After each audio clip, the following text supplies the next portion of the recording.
You're listening to the We Are Libertarians podcast network. Find all of our shows at wearelibertarians.com. You're listening to the We Are Libertarians network. Learn more at wearelibertarians.com.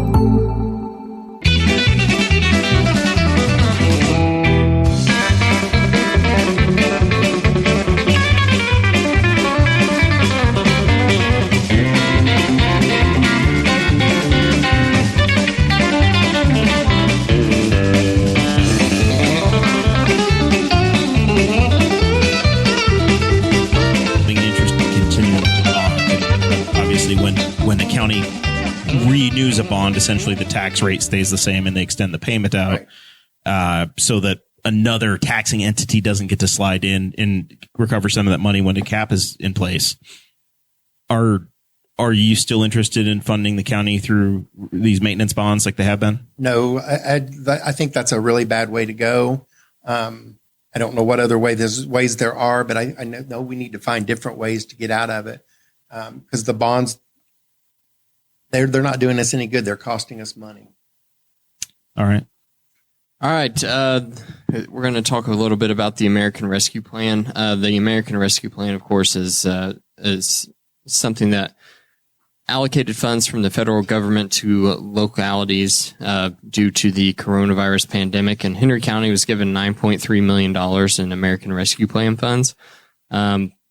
There's one interesting thing about this is usually whenever counties are handed money like this, they're given big fat checks. It has to be spent on very certain things. But one interesting thing with the ARP is that there's very few stipulations on how we spend this money. It's basically just to cover lost tax revenue. The council and the commissioners, they've started looking at ways to spend that money. They've had some meetings, but it doesn't have to be spent until 2024. So I'm interested in hearing what both of your ideas are on how that money can be spent. If you think that we should be getting a move on spending it, or if we need to just keep pushing and waiting and see what happens before that deadline. We'll go ahead and start with you, Mike. I think, infrastructure in Henry County, if you drive out on the county roads, a lot of our county roads are in really bad shape, our bridges, and I'm sure a lot of that money will come from the state as well. $9.3 million goes a long way. I know they can buy anything from computers to toilet paper with that money if they want to. Pull your mic in just a little bit closer to you. I know they can buy toilet paper and water with that money if they want to. I just think we need to be really diligent on what we decide to spend that money on. And come November, if I'm in there, I'm going to look into it. And, if Melanie gets in there, I hope Melanie looks into better ways of spending the money. I think new eyes, new ears, and, new voices can go a long way looking at things. And, you can open new books and new chapters and read into different things on how monies are spent. So last week we heard a lot from Shannon Tom and Angela Mahaffey. One of them will be filling the seat that's currently held by Peg Steffendale, and they were both obviously representing a much more rural portion of the county, but their interests sounded like rural broadband was a big target for them. Is that an infrastructure item that you think makes sense for the county, or do you think there's other areas? I do. I mean, kids in school now that are in the city have access to things like that where kids out in the county don't. That's not fair to the kids in the county when they miss school. And, even somebody that lives out in the county that can't get rural broadband to do whatever they want to do. I think that would be an incredible good idea to spend some of that money on that. All right. Melanie, same question to you. So I was looking, I'm not sure that we have that much money because, in January they spent some of that money. I'm assuming we haven't gotten more. So in January they spent about 2 million of it. Last week they were talking about spending 3 million of it to add to that, to like the GEO bond so that they can, start repairing the 3 buildings that we have. So I think we're probably down to a little under 4 million actually left in that pot. Broadband is definitely a huge need. When we look at a new tax base, we have to have broadband service, no doubt about it. I'm not sure less than $4 million will get us there. I certainly am pushing for broadband. I can't believe that in 2022, there's not grant money, there's not public money available for us to invest in broadband in a rural community. We keep hearing governors campaign on it, right? Giving giving state money to communities that need it, but Yeah. it hasn't materialized yet. And 2 years ago, the Planning Commission was looking at that. The summer, 2 years ago, they were talking about broadband, and it hasn't went anywhere in all this time. And so Mike's absolutely right. When you have students in our county that don't have access to internet in 2022 in their home, that's kind of ludicrous to me. So during COVID, we had essentially hotspot, one sheet hotspots of, hey, you guys are working from home or doing school from home.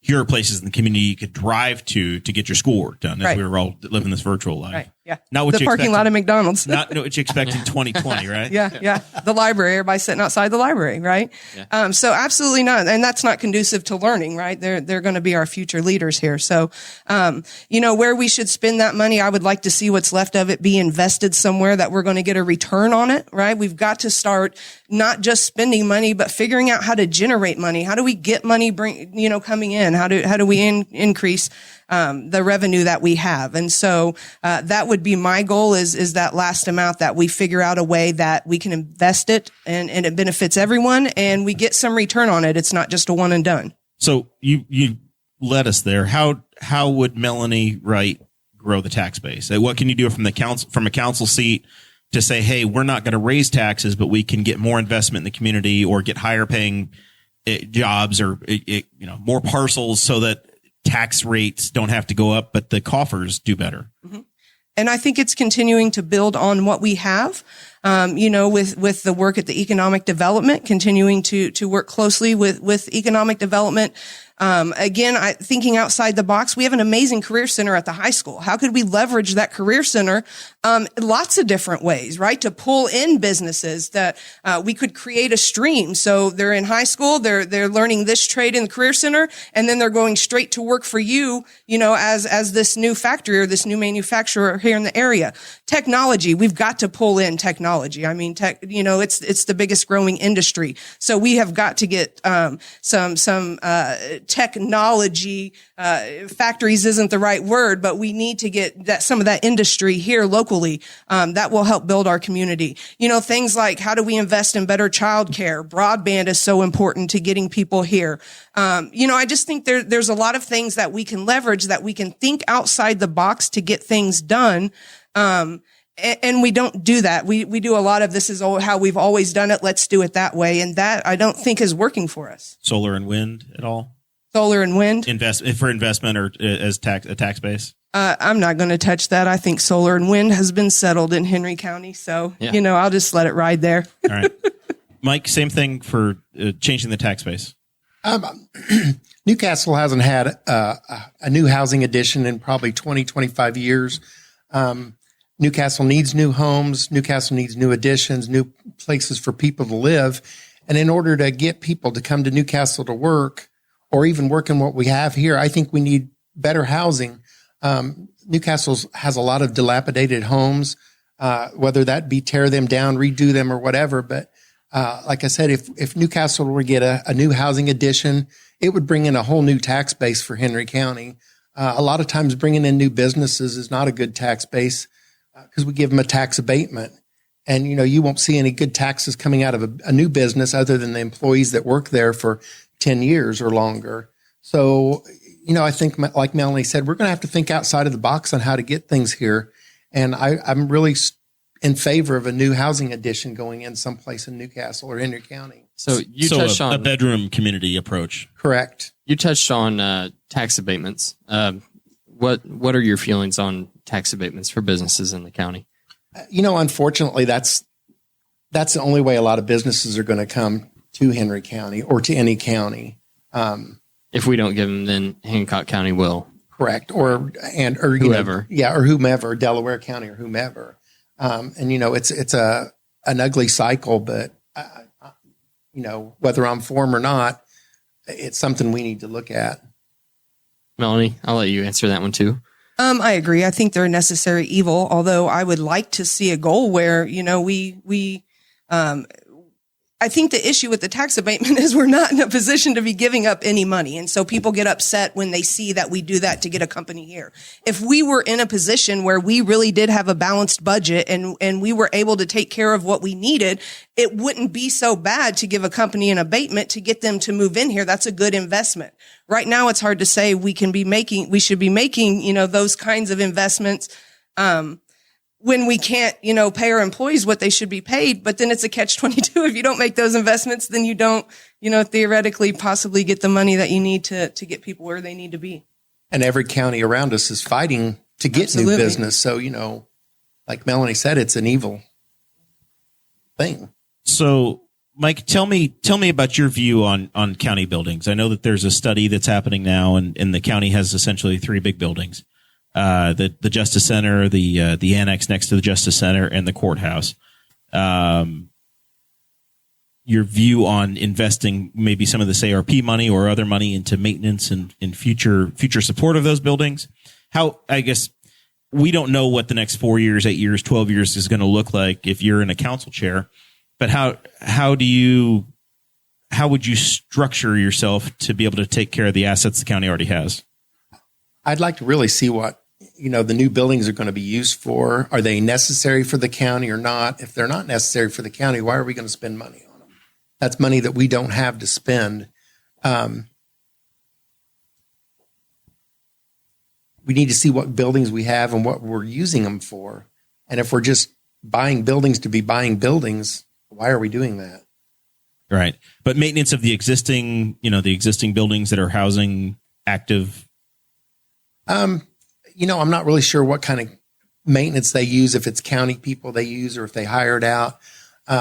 There's a lot of companies going to subcontractors, which, they don't have to pay insurance and things like that on, outside contractors, which might be cheaper to maintain our buildings, even, cleaning and everything inside. All right. Same conversation with you, Melanie, about the future of the 3 big buildings here downtown. Yeah, I think the study that they've done, if I'm right, they have looked at the issues, what needs to be done with the buildings as far as creating a plan. I think it's like an $11 million maybe plan where they've prioritized what needs to be done in what building, kind of spreading it out over time. I would be interested in more of like a room utilization report. Like how many of those rooms are we using? Can we condense some offices together? 2022, can we work virtually some days so we don't have as many people in an office and we have some shared space?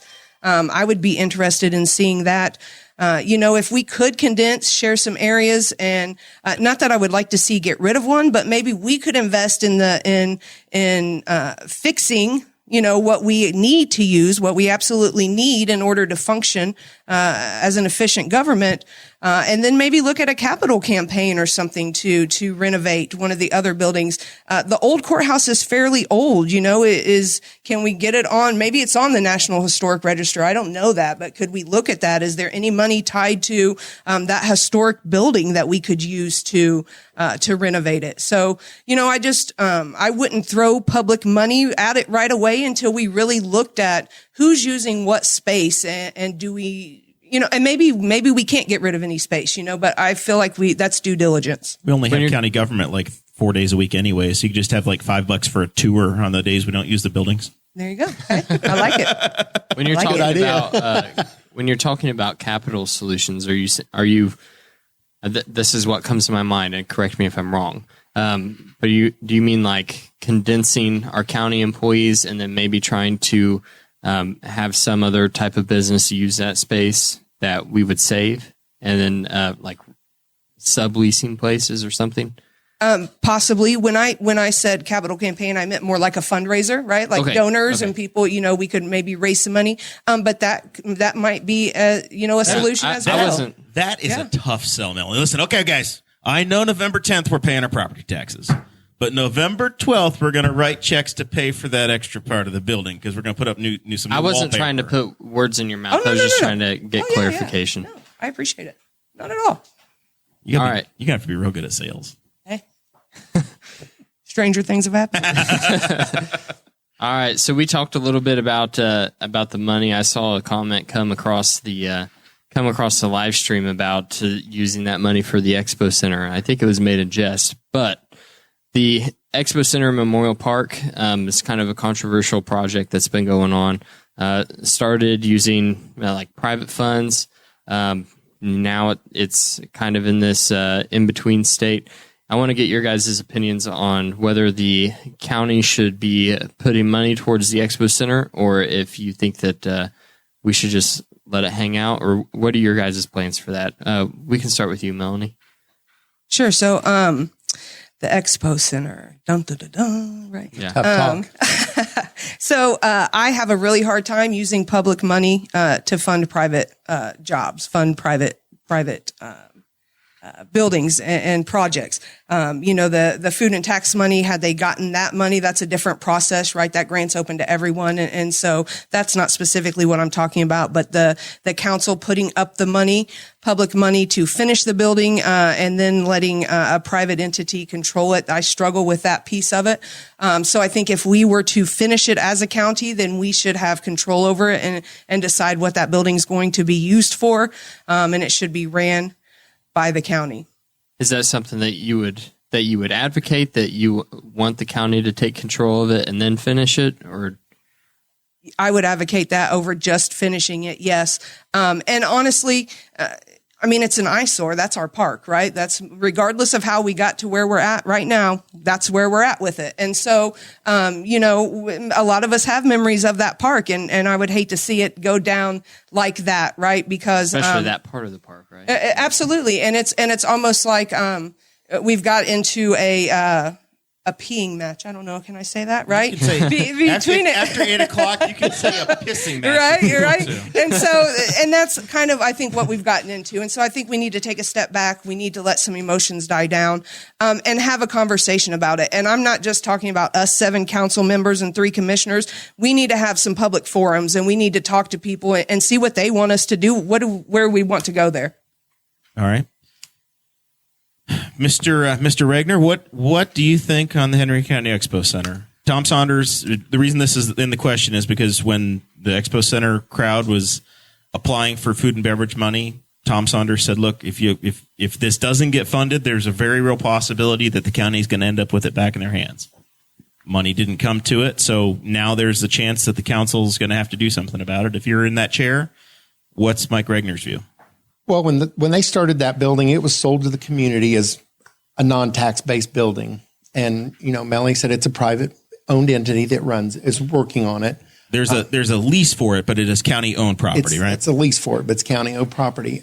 If I don't feel that the county should be spending money on it if it was sold as a building that shouldn't be funded by county monies.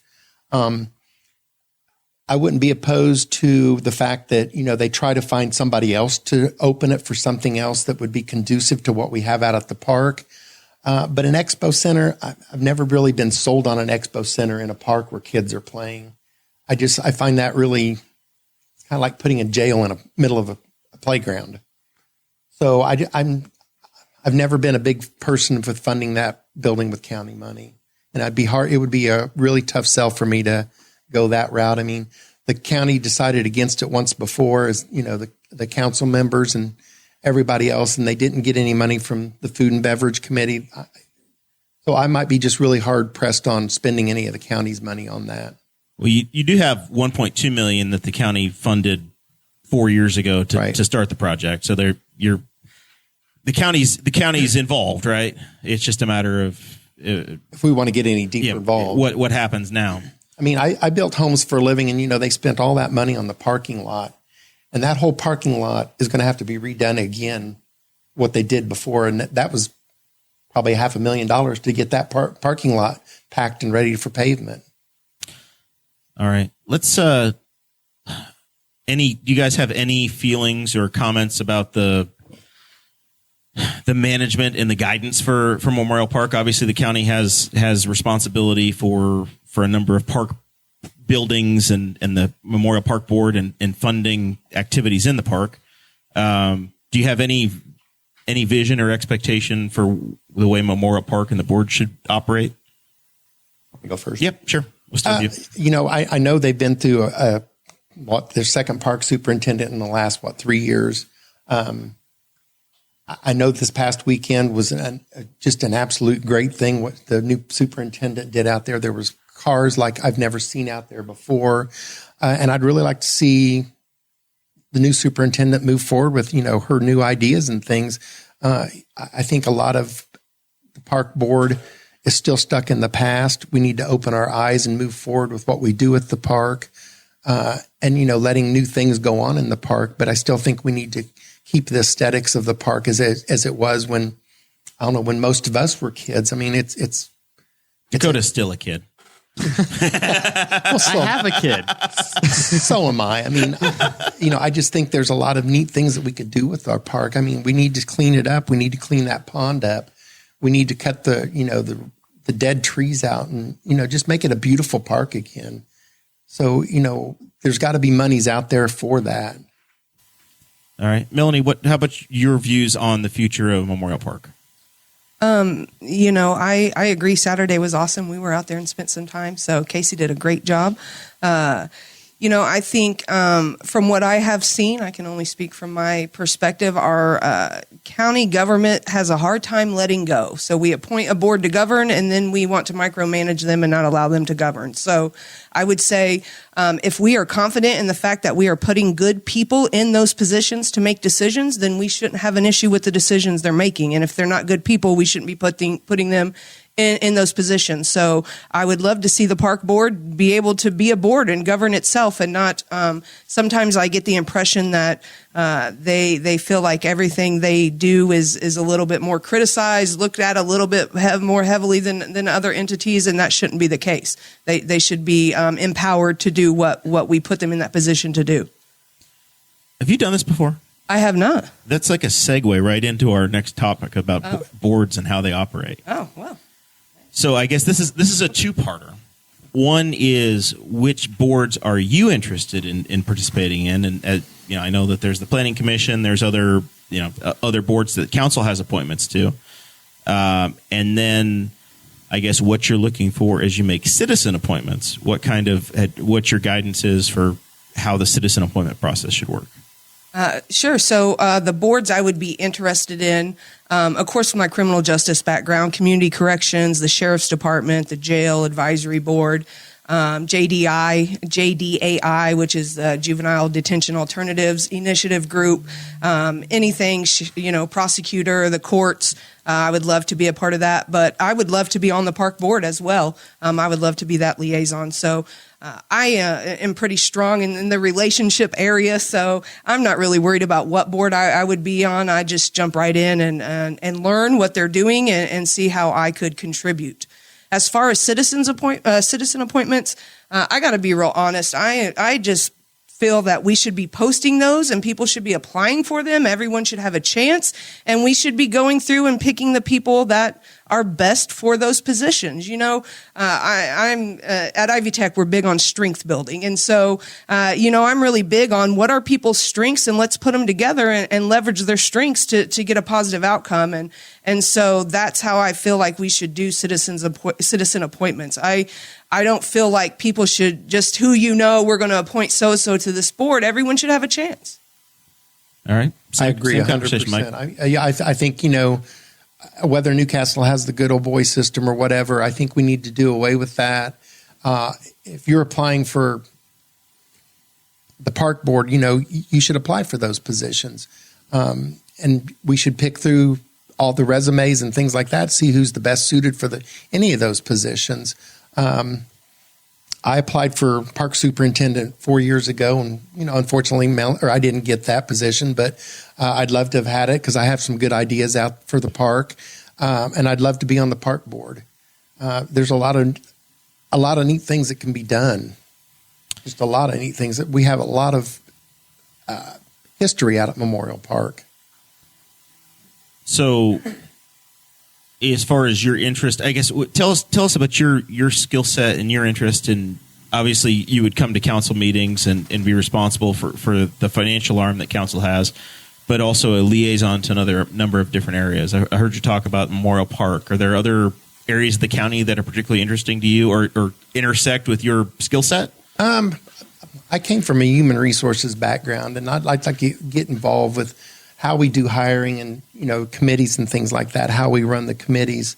And I don't know, what I could get into to do those, but I'd like to see our community ran by people that want to make a difference instead of just sitting back and arguing and bickering between one side and another. I mean, we have to come to consensus on a lot of things in this community, make things work. So I'm not really sure what else I'd be interested in, but if anything came up that would interest me, I'd really be jumping all over it because I want to make Newcastle and Henry County a better place for me, my kids, and other people that plan on coming to Henry County to live and work.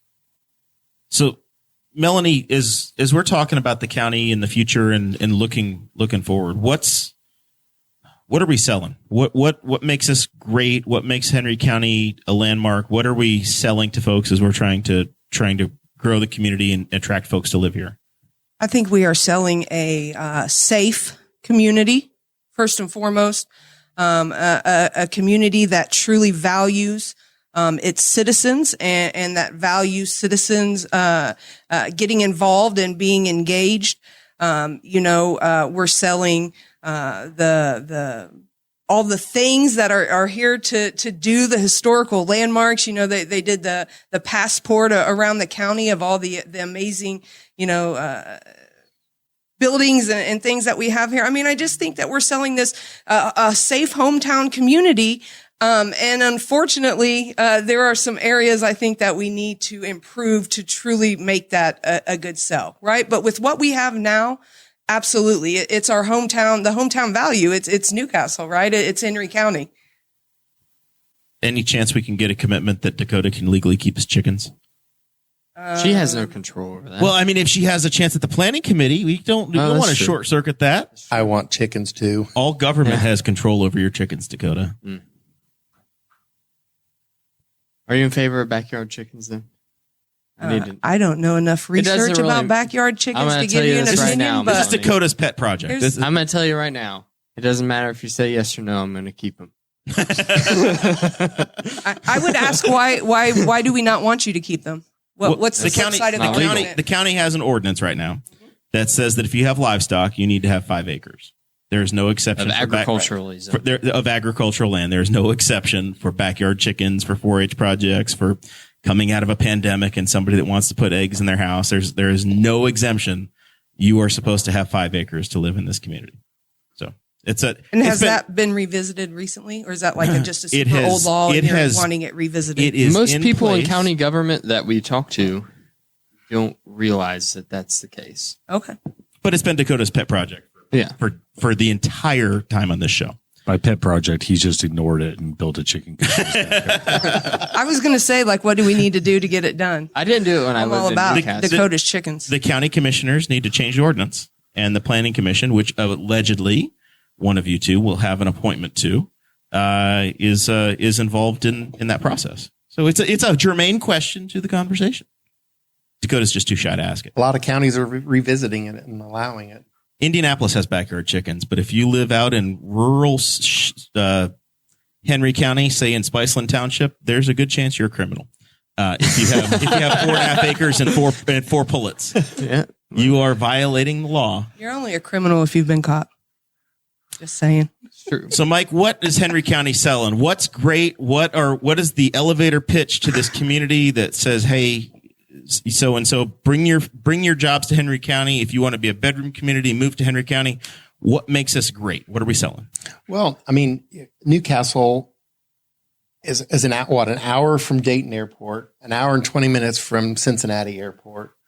We have an incredible good airport in Muncie, a growing airport in Newcastle. This is so that people can get here, not to run away, right? Correct. But Newcastle's still a small enough community where there's a lot of hometown values in Newcastle and Henry County. Go to the football games, the basketball games. I mean, we still support those things. It's a very safe community. It's still a bedroom community. You're not that far from Richmond, Muncie, Anderson, bigger shopping venues and things like that. Our schools are incredible schools in Henry County, all of them, Shenandoah, Blue River, Tri-High, Newcastle. They're all incredibly good schools. There's a lot for people with kids to do. I mean, I'd like, that's another reason, I think we should invest in the park, and other things for kids to do. I mean, we have an incredible skate park that Mayor York put in, and it's gotten kids off the streets. I mean, people are working to make this a better community.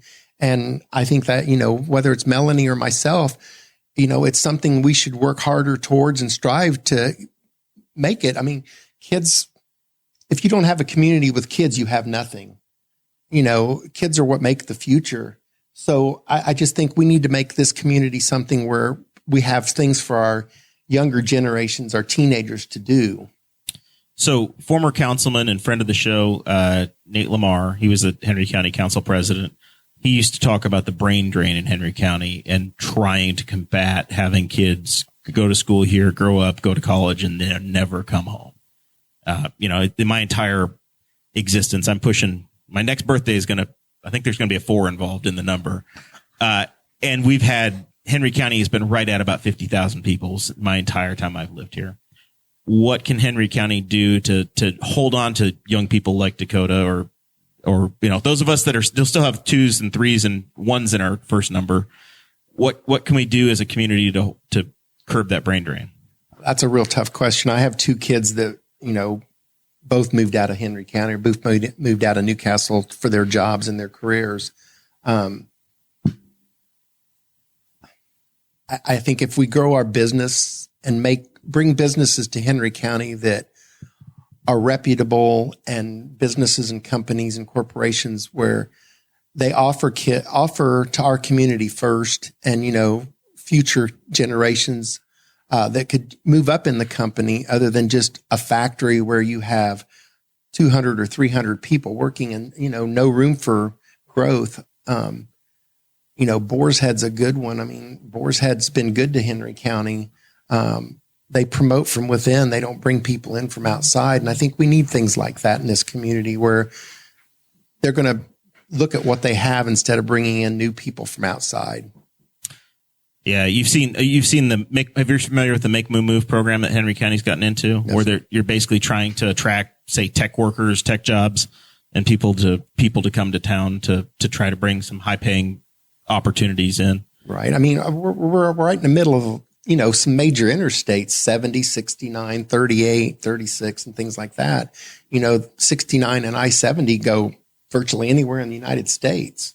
I don't understand why we can't get something big to come to Henry County. Yep. Melanie, on the brain drain topic. Yeah, I agree with a lot of what Mike said. I think it's a quality of life issue as well. There's just not a lot here for young couples to do. As far as going out and having fun, those kind of things. So I think that's an issue. We talked on the broadband, the child care. I think that all plays into it. I do believe, we need to recruit tech companies, business companies, right? We need to business opportunities. We really need to look at not just recruiting, but who are we recruiting? What are the top 5 industries? And if we want people to come here, we have to get those industries here in our community, and we need to see what that's going to take. All right. I don't really have anything, but I do want to mention on the topic of housing, we do have 2 housing additions that are currently in development in Henry County. One by Northfield Park, and then one also in Knightstown. So it's coming. Like we're developing some housing and things, and that's good stuff. But I just want to make sure that anyone listening, Christy Avery's in Fort Wayne, Anthony Myers somewhere in Ohio, there are opportunities. There are plenty of opportunities. Craig DeCosta is listening right now from all the way in Hawaii. So that's right.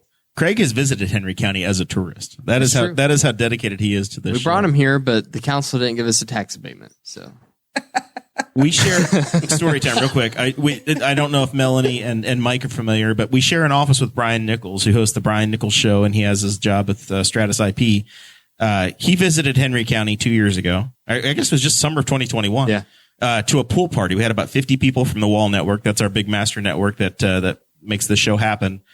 We had a pool party. Brian and his wife visited. They fell in love with Henry County so much they sold their house in Pennsylvania, and they brought their jobs to Henry County. And they live here in Newcastle. And he's our suite mate now. So it can be done. We just need 100,000 more. Sounds to me like Jeremiah's looking for an appointment on the tourism board. Listen, I spend a lot of time. He's been asking for a tax abatement for his pool for the last 3 years. I've been trying to tell council that my pool has generated a tremendous amount of economic impact, and I would just like to not have to pay a property tax bill. I think that's a fair trade. I mean, every time Dear Leader comes to visit, he goes to Pizza King. So that's like $400 every visit is pizza and breadsticks. Pizza King is a caviar budget. Yeah. All right, let's start to wrap it up here. This is where we do final thoughts. Melanie, you're in the chair that gets to do it first. So this is where we say, first of all, you guys are running campaigns, so those aren't free. Yard signs aren't free. Printed materials aren't free. So I have to bully you into asking for money from people to help pay for your campaign. And then also, if there's anything we forgot to talk about, this is your chance to clear that up.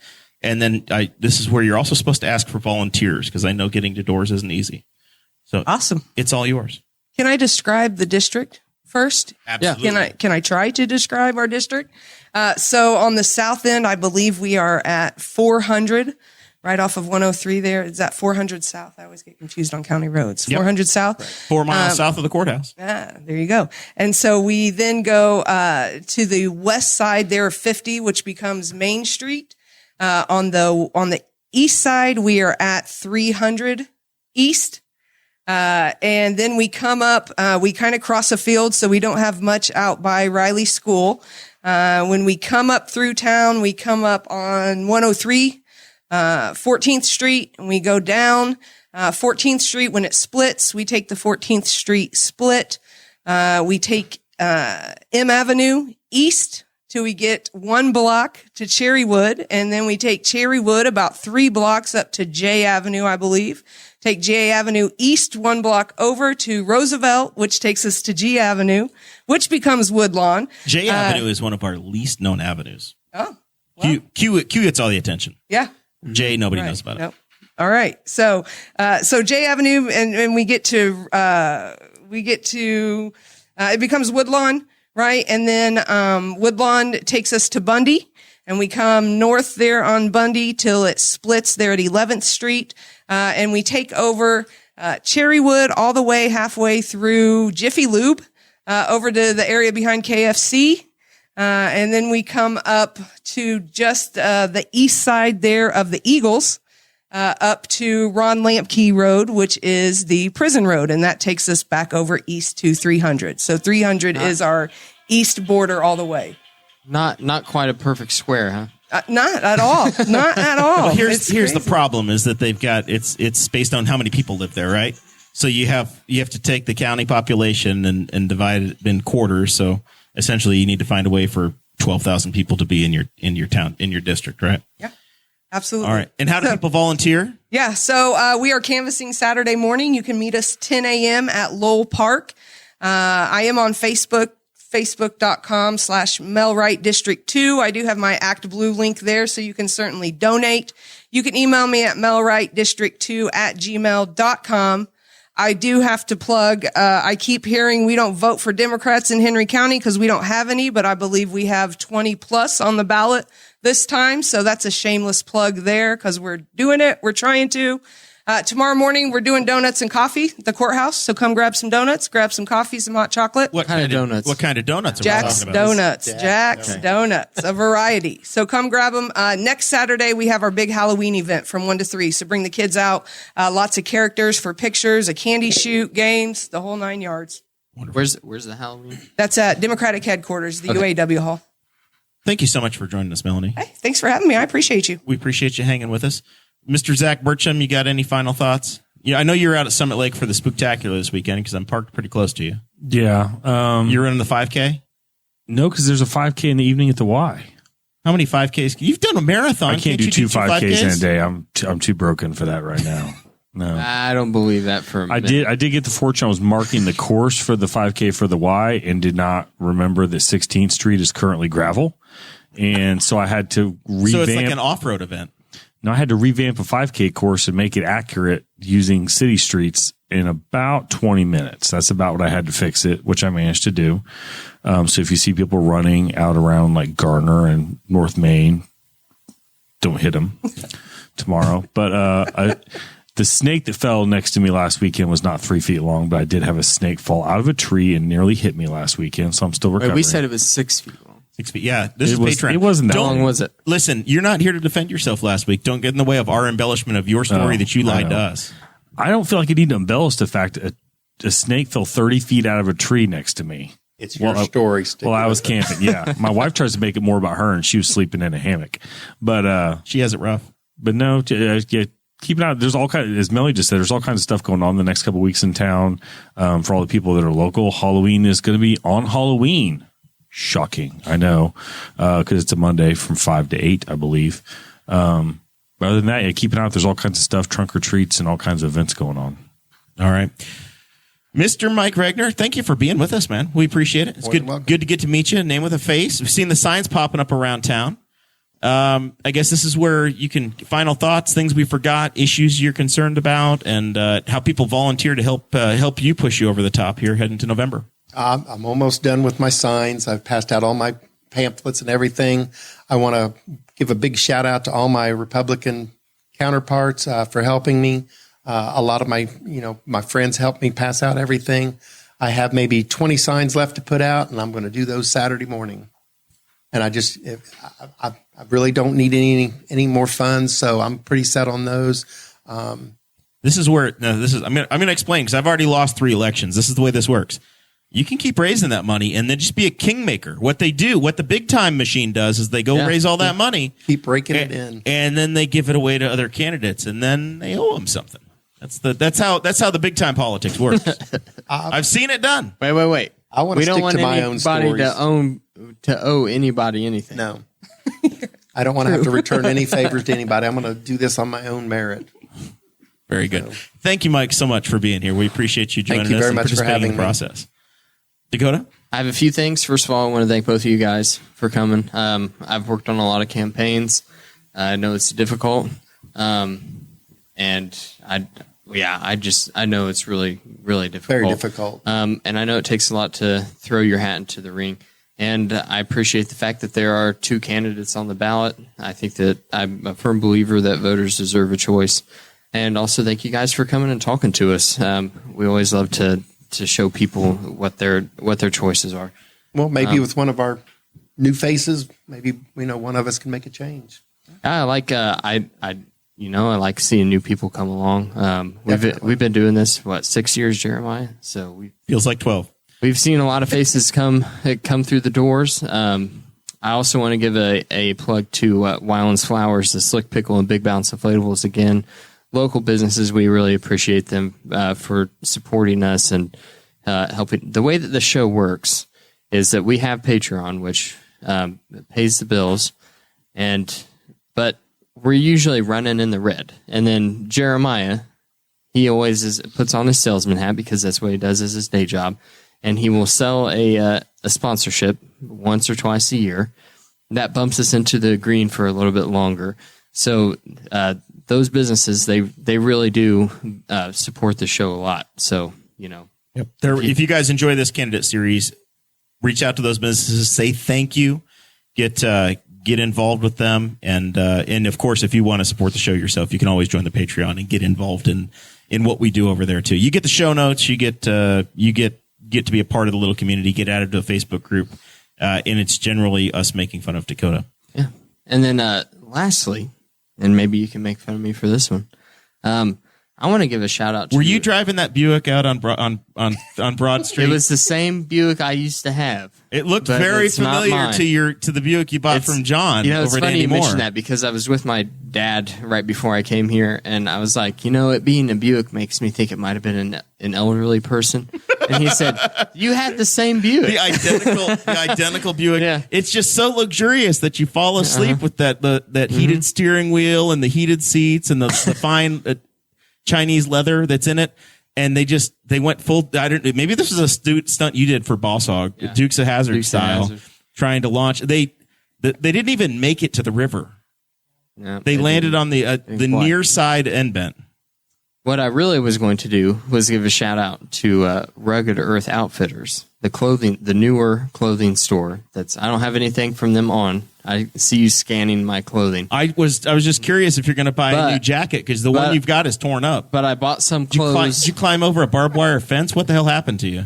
He was driving the Buick. These guys are high-end candidates, and here you are in a tattered shirt. It's from Rebar. Climbed over a riverbank. Rebar belongs in concrete. You shouldn't be playing around it. That's for manly men. Clothing stores have it rough in the 21st century right now because of the online stores.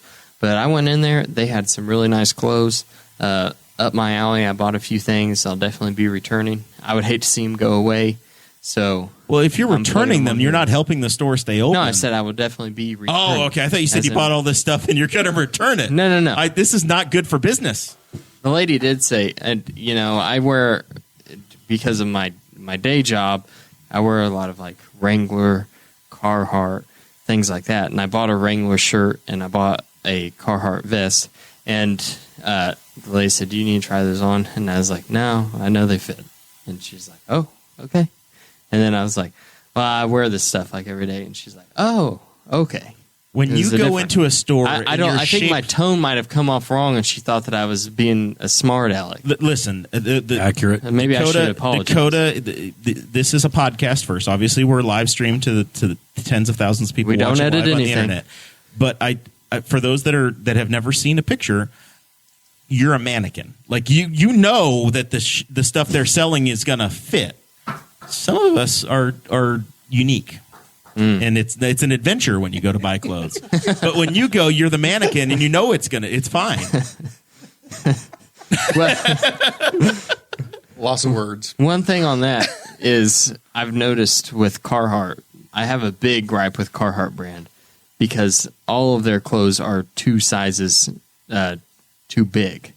So I have to whenever I buy Carhartt shirts, I have to buy a small. You have to go to the children's section. Because it's like a regular large. And I think that it's because they market to men that are in their 50s that still feel like they should be a medium from when they were in high school and were wearing medium clothes. Mike, I don't want. I think that's their whole but plan. Are you in the Carhartt demographic? Past it. Retirement age. All right. I hit that magic number on the 9th of October where I could retire legally. Happy birthday. Well, thank you. Yeah. Anything else, Dakota? That's it. All right. I think I might get a cup of coffee down at the Courier Times building. The press is opening up on Saturday. I've heard big things. Our friend Aaron Dickin has been promoting the hell out of that. But yeah, the press coffee shop is opening up on Saturday. So I think I heard they scared off a coffee shop because I think I heard that one of the other coffee shops coming to town is not coming to town. Oh, really? The one that's built but not open yet? Yes, I think I heard that's That's why they put the sign up that says you can own this store. Yes, apparently that building has been. We have a coffee franchise group, whatever, that came in and they built a building. Yes, and then they just decided, never mind. Oh no, I was really looking forward to that opening. That really sucks. Well, we will continue to follow that story on Boss Hog. Next week, we are wrapping up the candidate series. I believe so far we have 2 candidates running for state rep, state senate confirmed. If your favorite candidate is running, reach out to them and tell them that you want to see them on Boss Hog this week. Or any other. Just let us know, and we'll make room for as many can show up. Invitations have gone out, but I'm still waiting for some RSVPs. So if people don't come, your opponents may get more time. We'll put it that way. We thank you very much for watching and being a part of it. Thank you to Mike and Melanie for being a part of the process, and so much for being on the ballot. We will see you next week.